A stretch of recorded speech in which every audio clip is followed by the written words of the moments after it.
Let's okay. Let's go back to the sunlit room. Ready? Here we go.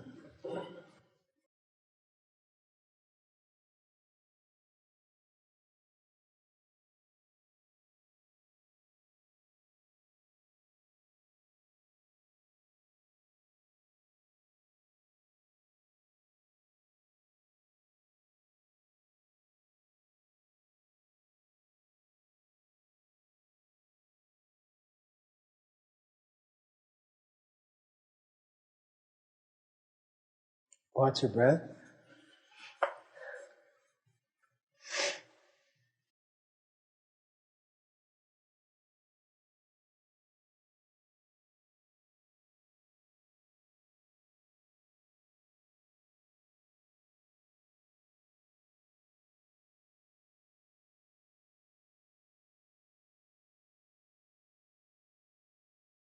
Just a single object, your breath. There's only one thing in the world, is your breath.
Picture the room. Small room on the side of a mountain.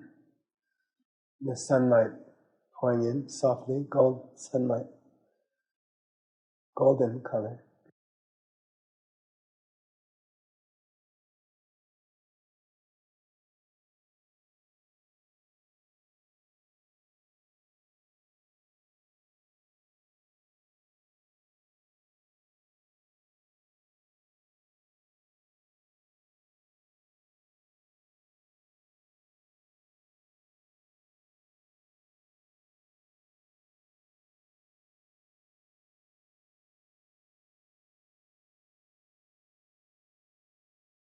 Out the window you can see blue sky, mountains,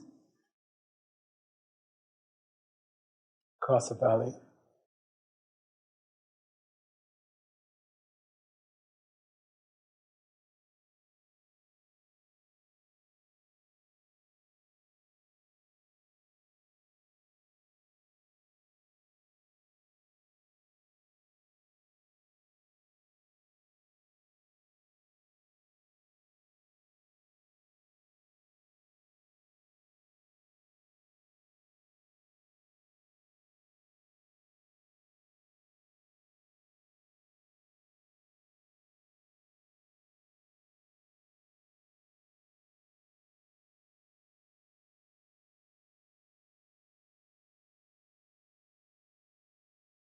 Come into the room, bring your mind into the room.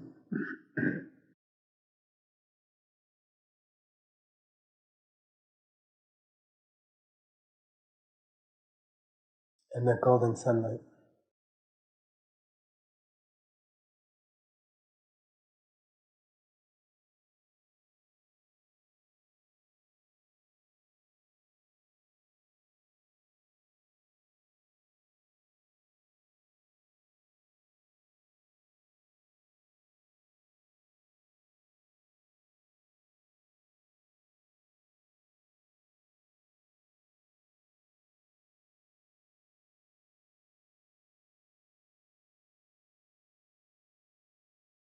Your teacher is in front of you, knees to knees.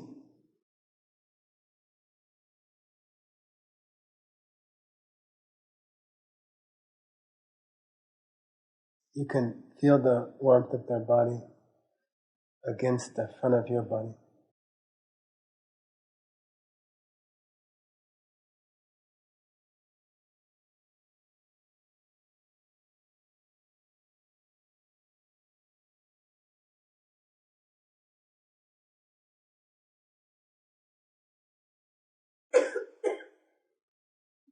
Then you both raise your eyes and you look into each other's eyes.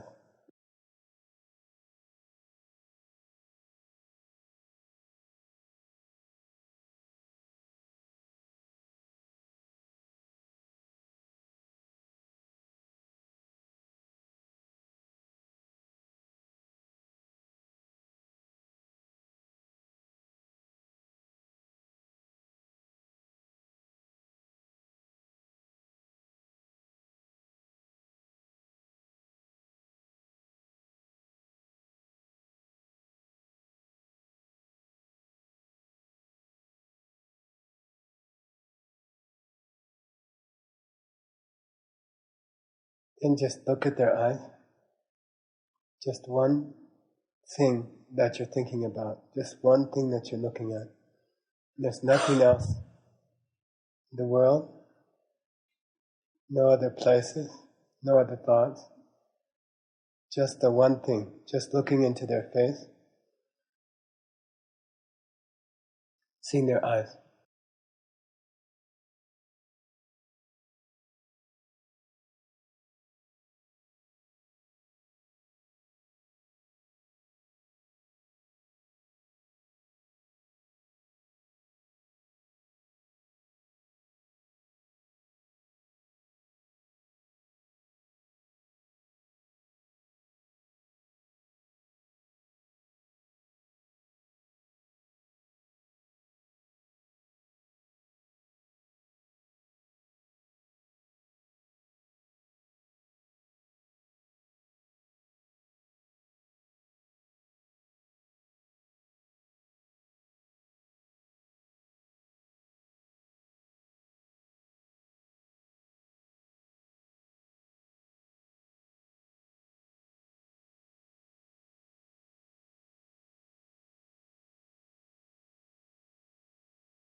And feel this love coming from their eyes.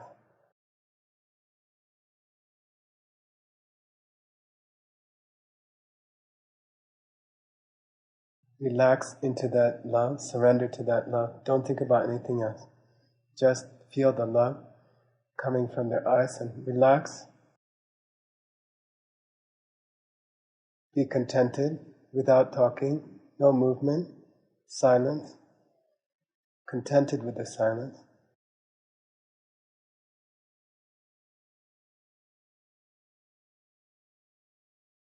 And take that as sustenance.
Surrender into their eyes, relax, don't think of anything else. And feed from that.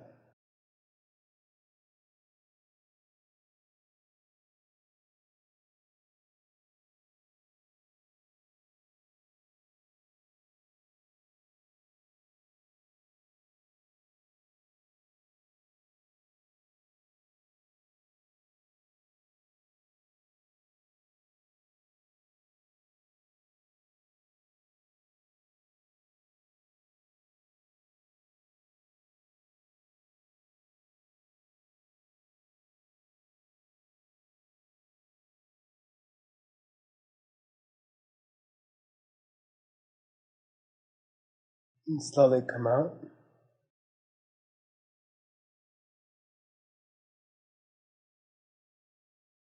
Then you can open your eye.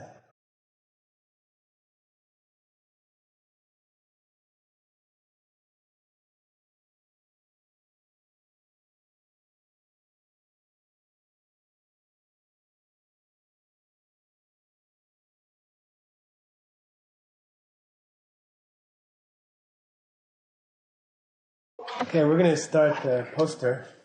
So get your poster ready.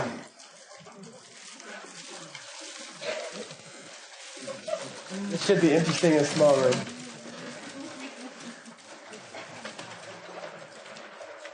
Try to get it to where you could write on it if you had to. Maybe you could curl it up or something, I don't know.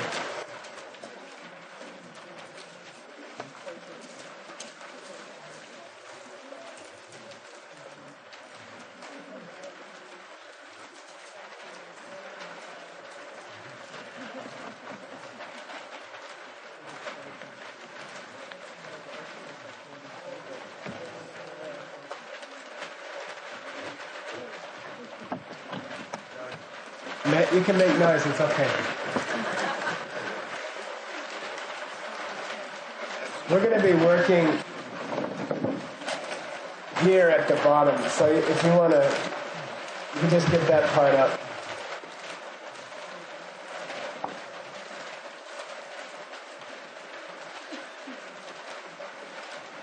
You're working at the bottom of the picture.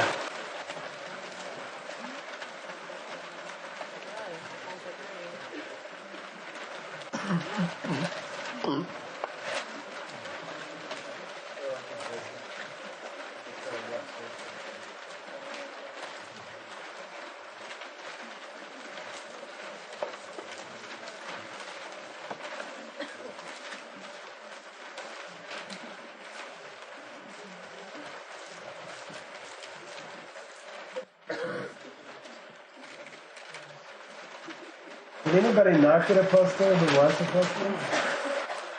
You okay? Okay. All right, so we're going to start here.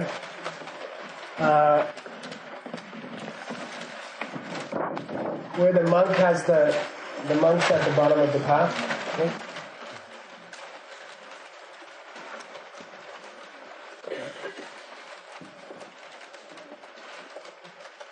And I'll be referring to the numbers. You can see handwritten numbers.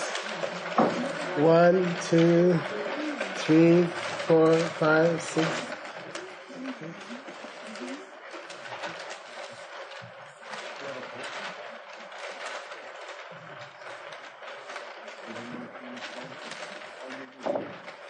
So number 1 here,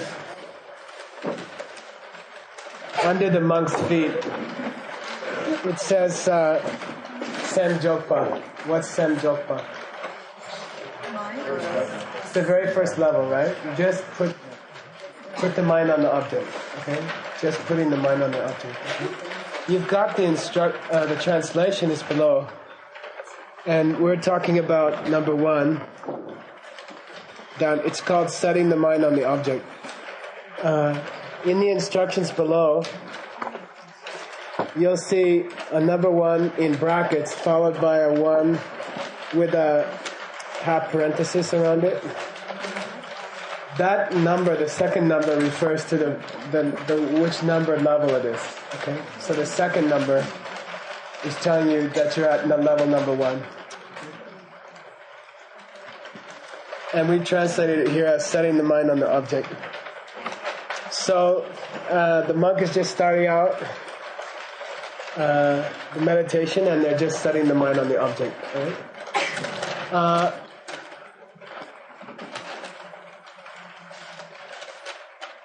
How many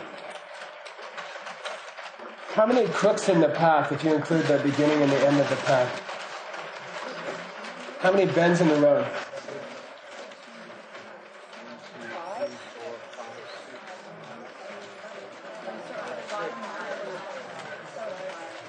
Oh, now you're rolling again. Anyway, roughly it's supposed to be that the bends in the path roughly correspond to the 9 levels, okay? But not exactly. I think he throws in two at some places. All right, 1 is here. 2 is here. 3 is here. Okay, and it goes like that. 4 is here.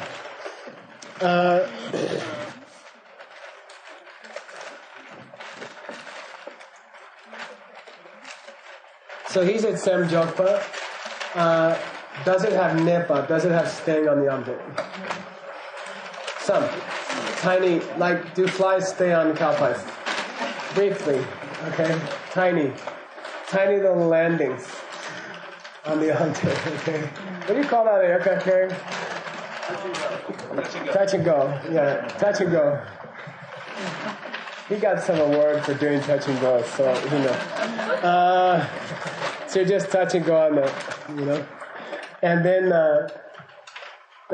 he's getting ready 2 different weapons, as you see. In his hands, there are 2 different instruments, I should call them, perhaps.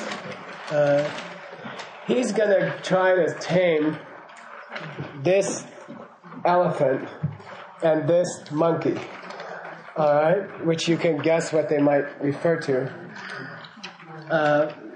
In ancient India, when you try to tame an elephant, you need 2 different instruments, okay? I forget, they're called mahout, I think, in India.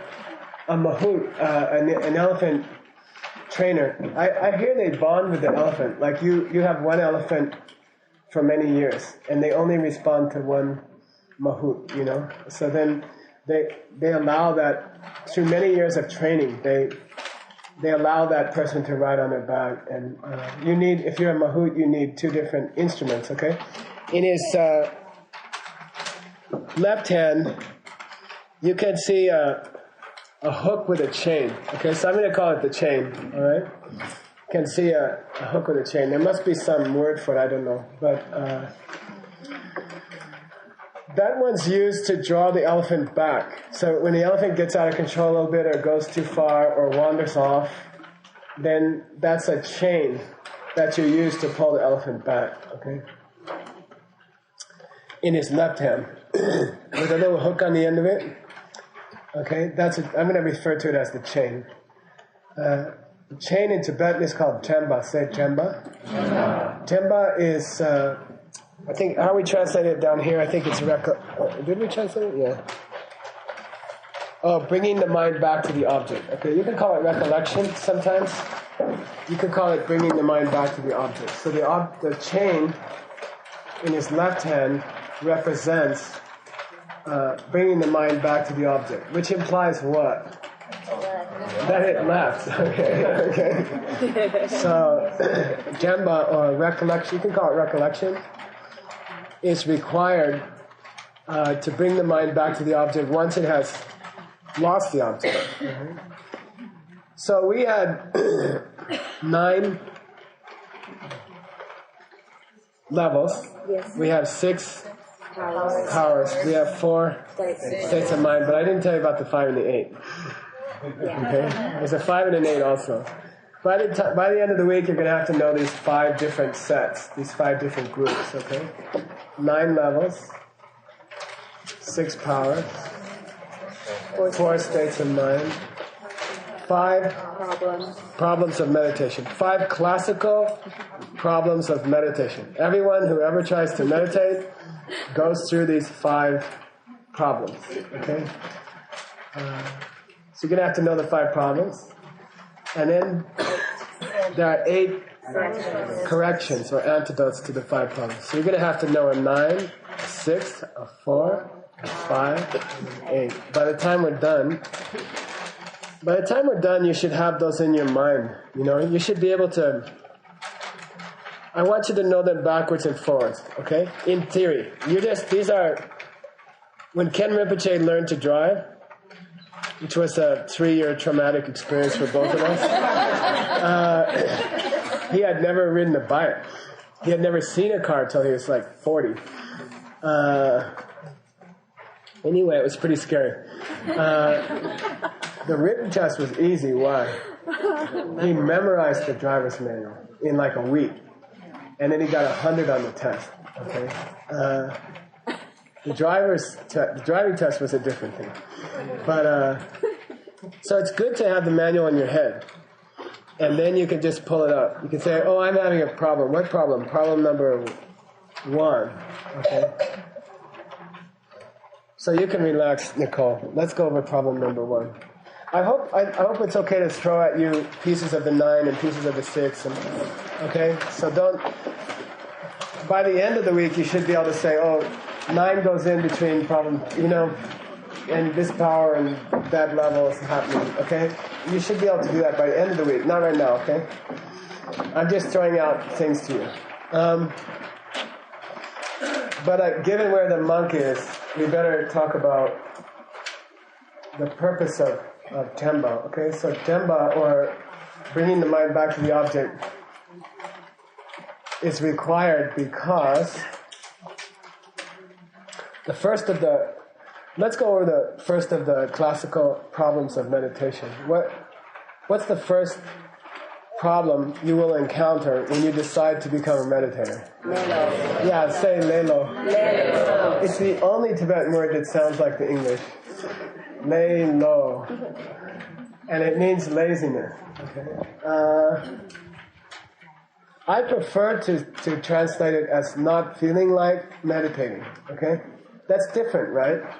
Maybe they're the same in the end, but I don't feel like doing my yoga today is probably the same as laziness, right?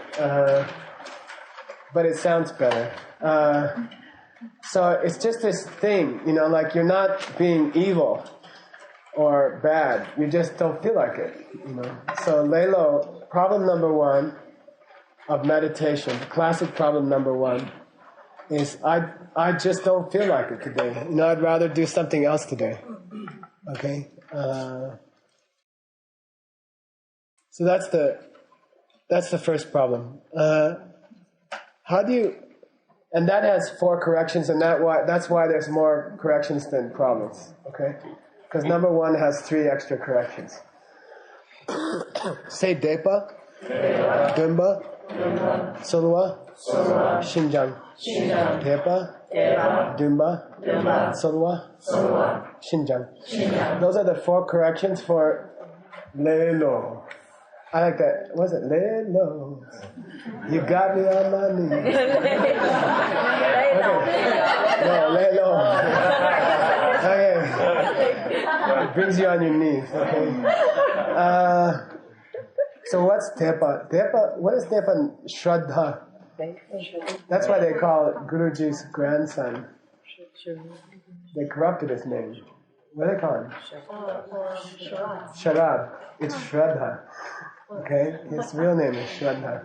Shraddha means what? Faith. Okay? It's related to Hridha. Heart. Which is heart. Yeah, they come from the same root. Okay? So faith means heart. Like Hridaya. Heart Sutra. So, Shraddha. Faith in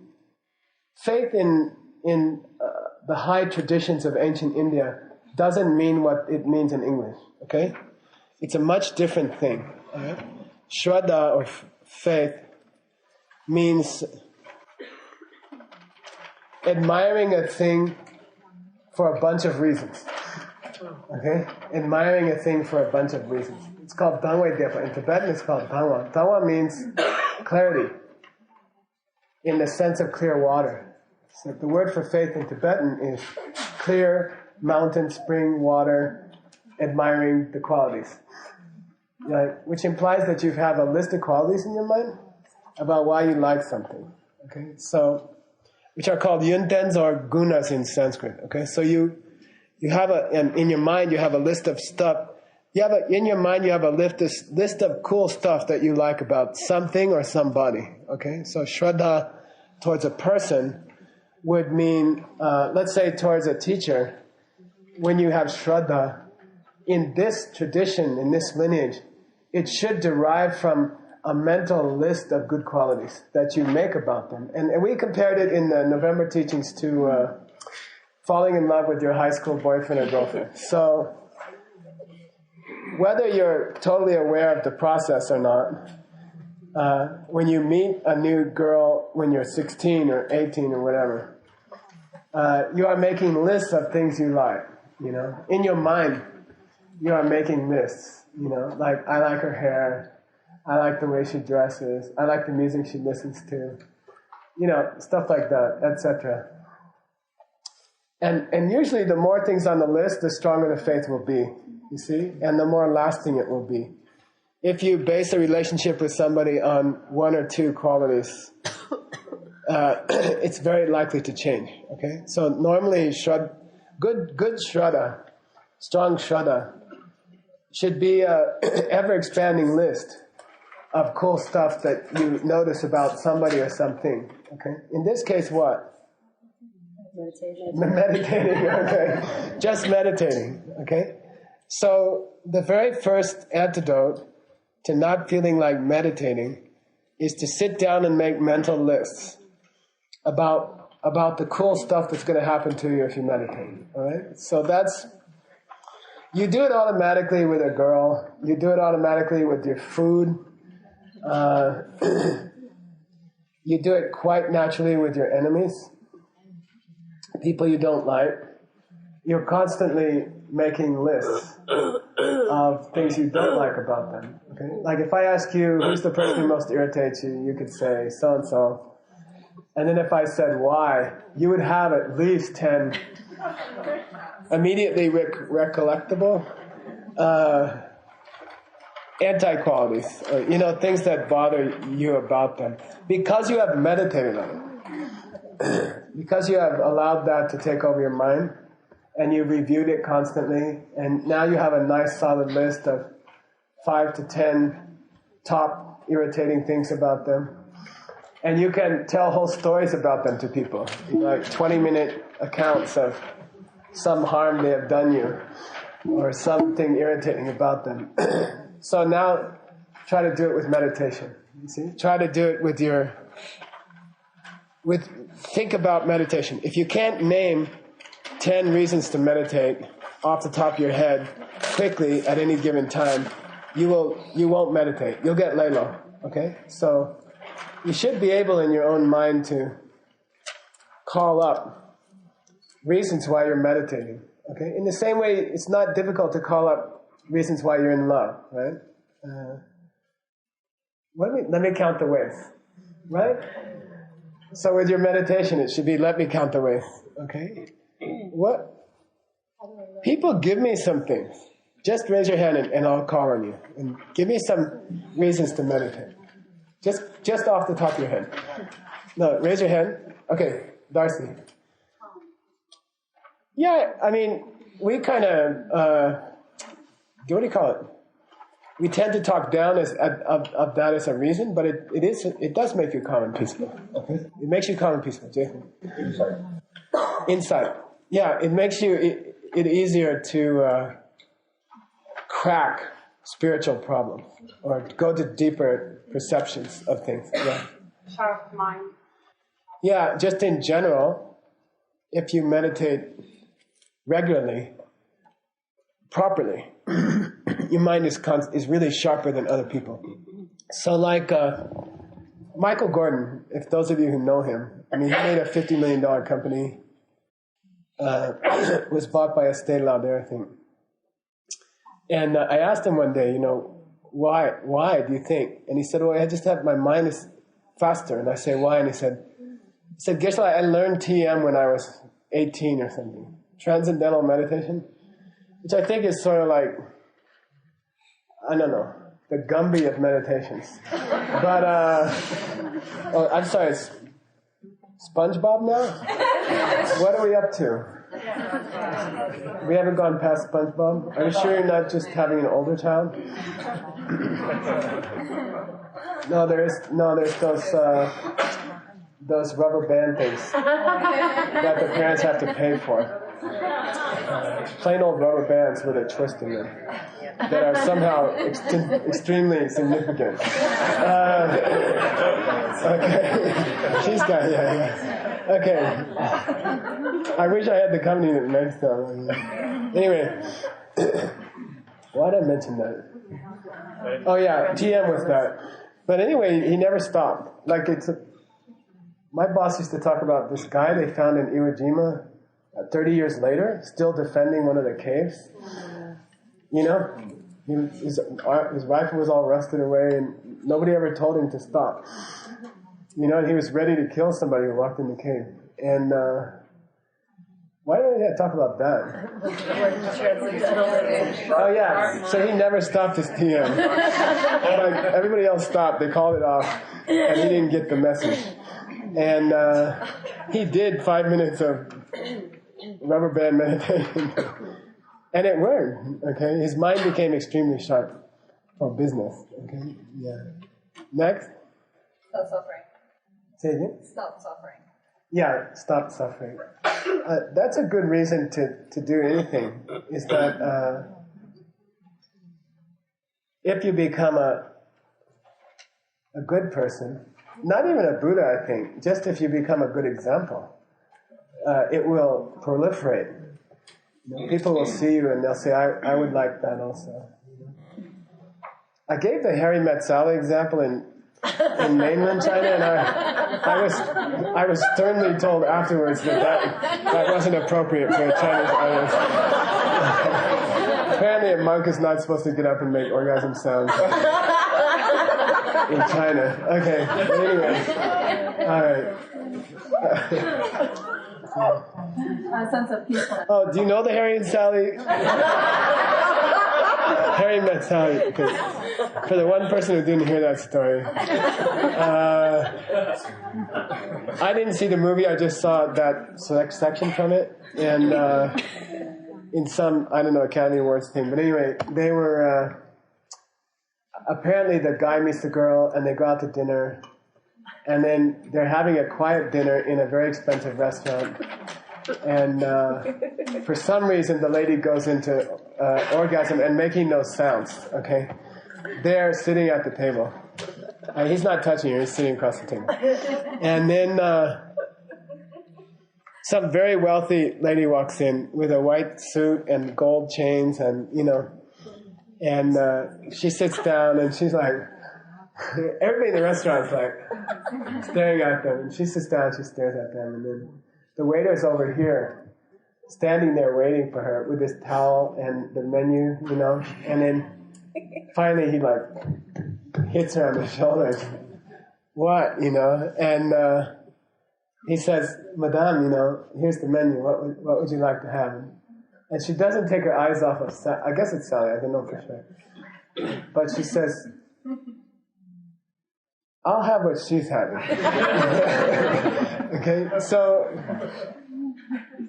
with meditation, it's that if you seem to be happy, if you seem to be unusually happy or unusually successful, I mean, somebody come up to Michael Gordon and say, well, what happened, you know? And then he'll say, or you'll say, I meditate every day, and it makes me really happy.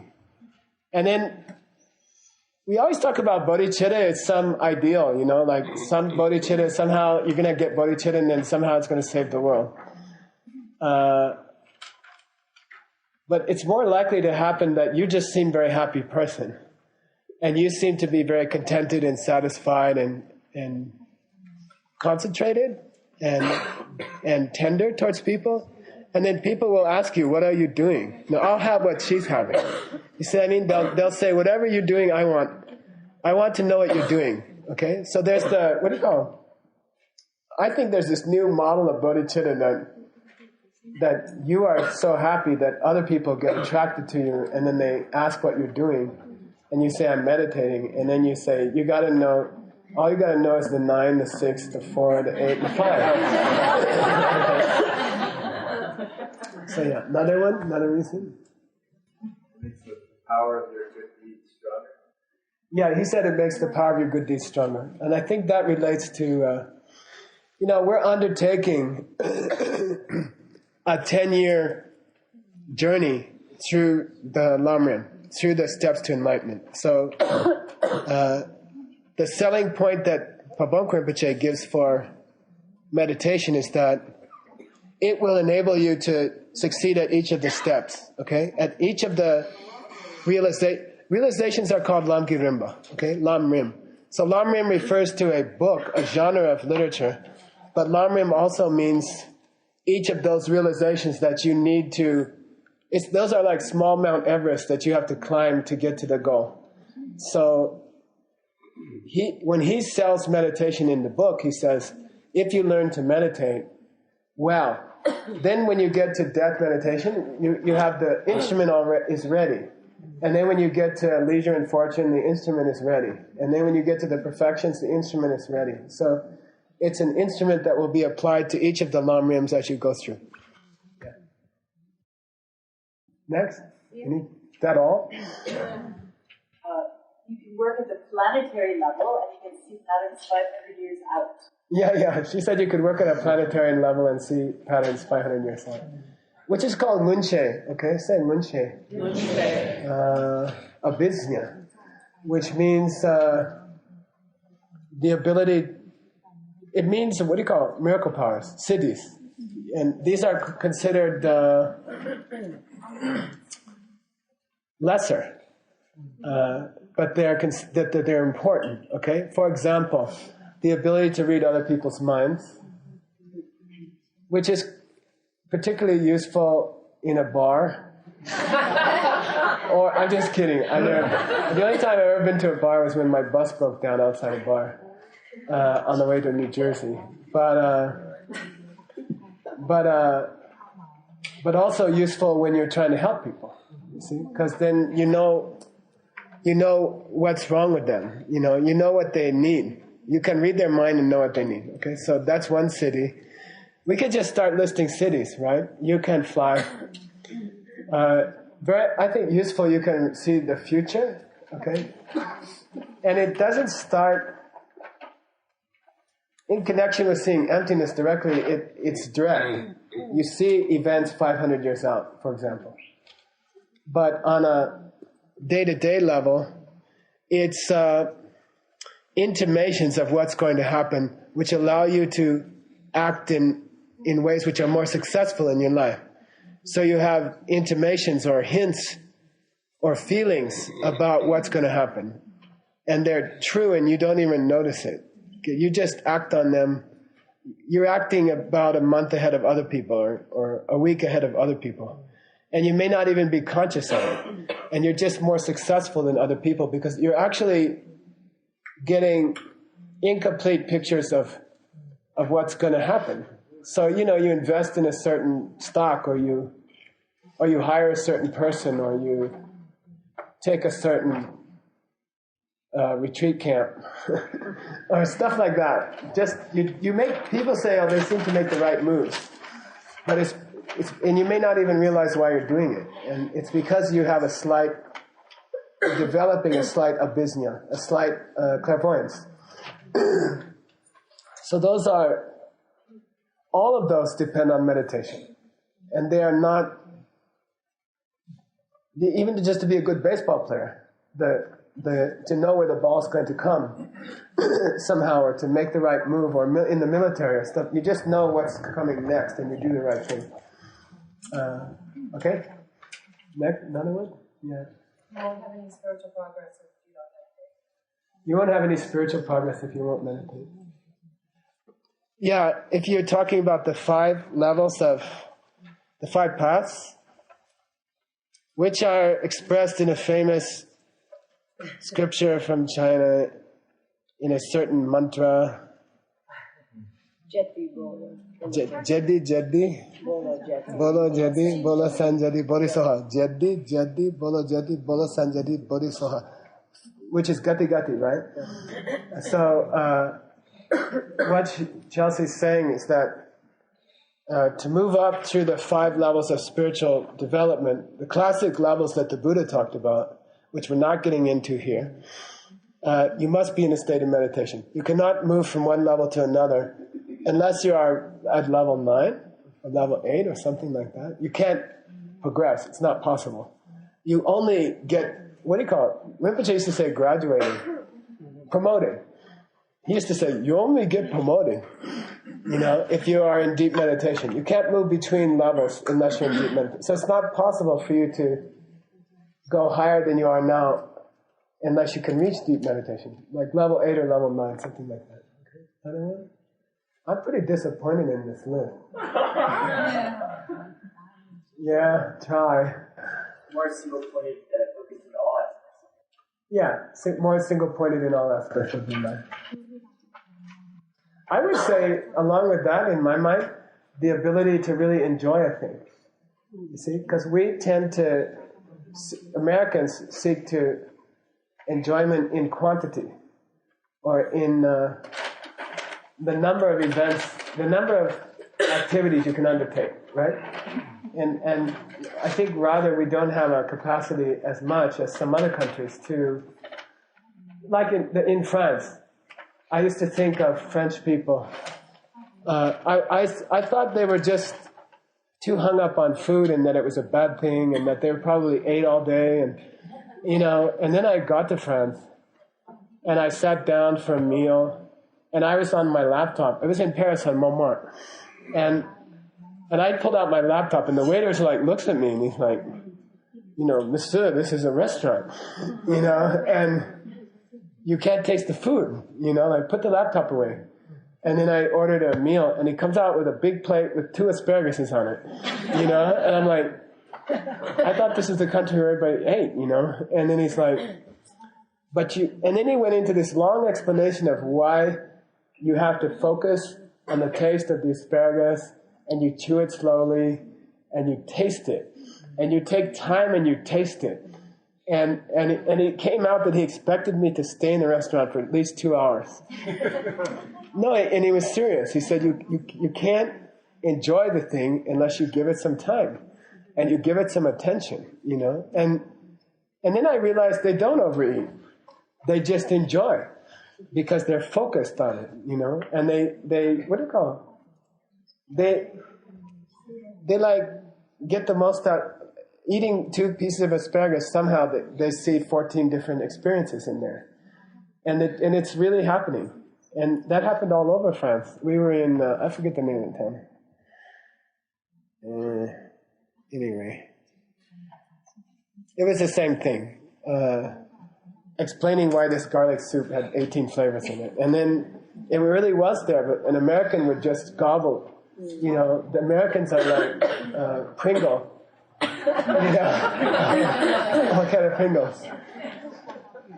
And then a plate of French fries, like that. And so yeah, it's a single point. What I'm saying is that the capacity of being concentrated allows a much more enjoyment of life. Just to be able to concentrate on anything for an extended period allows you a deeper enjoyment of everything. Right? Okay. Anything? Yeah? Can you stop death and create a blissful paradise? That's a little one. She said stop death and create a blissful paradise. Yeah. But why? Because you see emptiness. Nobody said that yet. Okay? That's number one. You can't see emptiness directly if you don't get to level 9. It's not possible. It will never happen. You cannot stop your jealousy, anger, desire, other negative states of mind. You cannot help other people really unless you see emptiness directly. You are excluded from that experience forever if you can't get to level 9. Okay? So and there's other levels, but that's not the end of concentration. There are 7 higher levels of concentration beyond level 9. But we don't need to go there. Level 9 is enough to see emptiness. And then you can stop there. Because that's like making a telescope that can see, I don't know, you don't need a Hubble telescope to kill a deer. They exist. Those levels exist. But they're not meaningful if all you want to do is shoot a deer. You just need a certain scope, and that's enough. So that's the big reason, right? Any more? I'll do 1 or 2 more. Yeah. If you meditate in the morning, you actually improve your karma for the day? Yeah, if you meditate in the morning, you change the rest of the day, okay? The act of meditation changes the rest of the day. Couple of reasons, okay? One is that you're working at the core of the mind. When you meditate deeply, you're not really in your head, okay? You're in the Mishikbe Tigle. You're in the tiny space within your heart chakra from which the world is flowing. So if you meditate every day at that place, then that actually changes the events of the day. It's like that movie. What's that movie? Groundhog Day, is it? Is it? I didn't see it. I heard about it. They go through the day again, but it happens differently or something. Like he goes through 6 different versions of the same day or something. Over and over and over until he finally starts realizing what's coming. Starts to learn. Oh, that isn't what I thought it was then. I was thinking more like a movie where the character does a small different thing early in the day, and then later in the day the whole day changes. Or those movies where people come from the future and they say, we're going to shoot you if you touch anything, because then Napoleon won't be born and Lincoln won't have a chance, and like that. So if you meditate in the morning, somebody told me you have to talk to Americans in terms of films, because that's the only thing that's real to them. Anyway, now they say it's true. I saw it in a movie.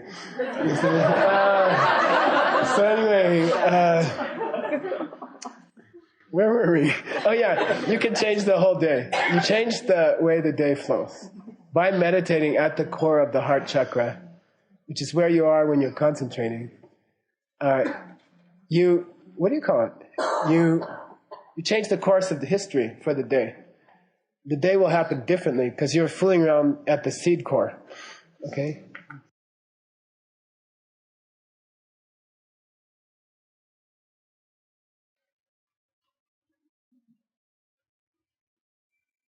There was something else there. I don't remember.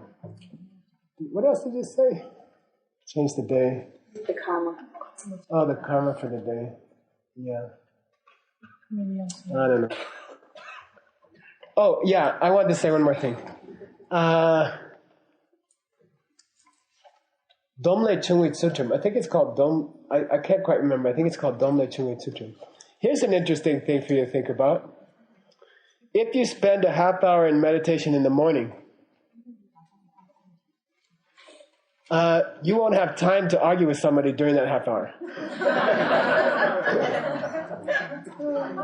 There's a whole theory of Buddhist meditation that says the reason it's so cool is that you don't have time to do all your normal bad deeds while you're meditating. Like you can't kill anybody while you're meditating, you can't lie to anybody while you're meditating. Anytime you talk, we learned that after the last 3 retreat. The minute you start talking, you start lying. Or you start exaggerating in my case. But we almost can't speak without making some kind of, small lies, small exaggerations. And then if you sit quietly without talking for a half hour, you miss that.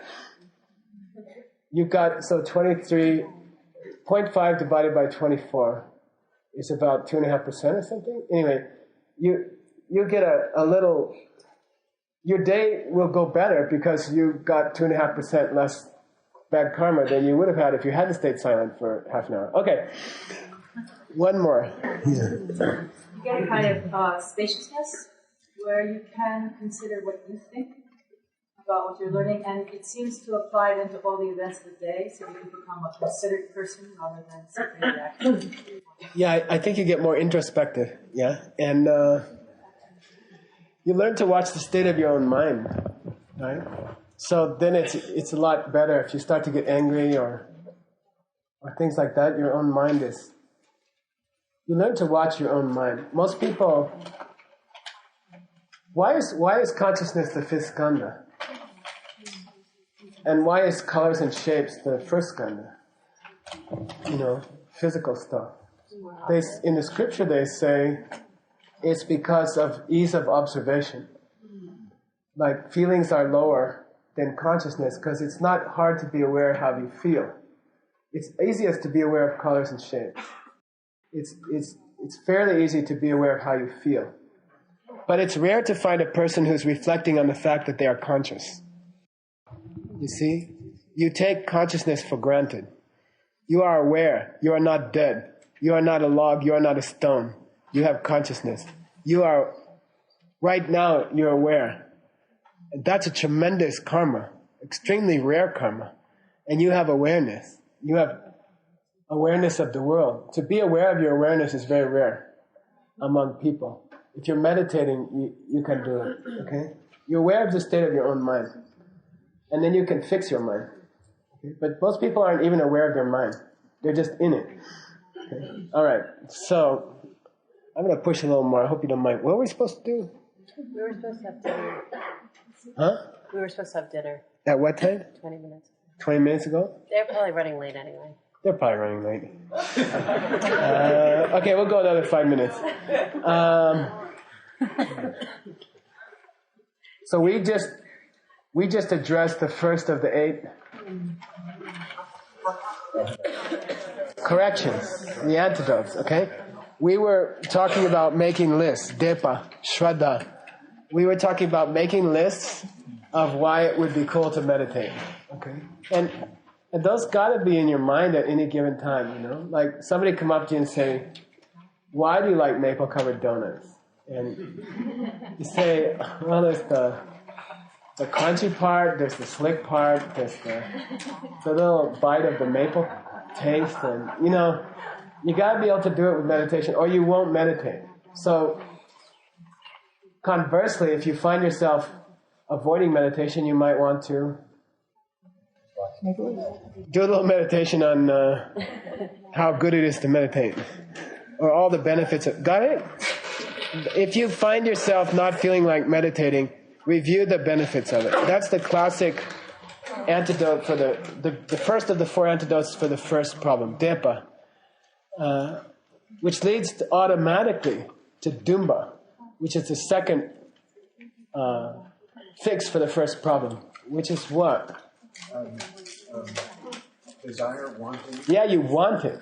You want it. You see, if you going back to the high school girlfriend analogy, you make a list of how cool she is, how she listens to the right music, you know, all the cool things about her, and then what does that trigger? A desire to ask her out. I mean, I'm talking high school, like you're scared, you know, and then, but you got all these. Sooner or later, the list overcomes this being scared, and you're just compelled to ask her out. You know, even if you're going to get, you know, what do you call it, blown off,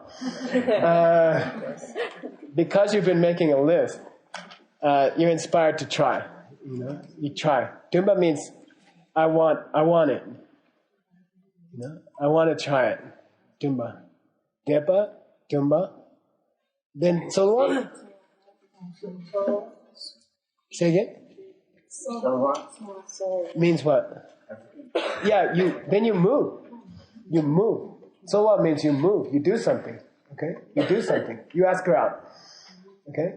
You check. You keep seeing her and making lists in your mind, or more and more lists in your mind, until it reaches a, what do you call it? Watershed threshold level. And that drives you to want her. And then the wanting drives you to take the risk, and you move. You say something. You do something. Okay? Tsulwa. So tsulwa means if you want those meditation things bad enough, you will get on the cushion. It means get on the cushion. Okay? You will get on the cushion. Okay? You'll sit down and get on the cushion. Okay? That's tsulwa. You got a few more minutes. What's Shinjang?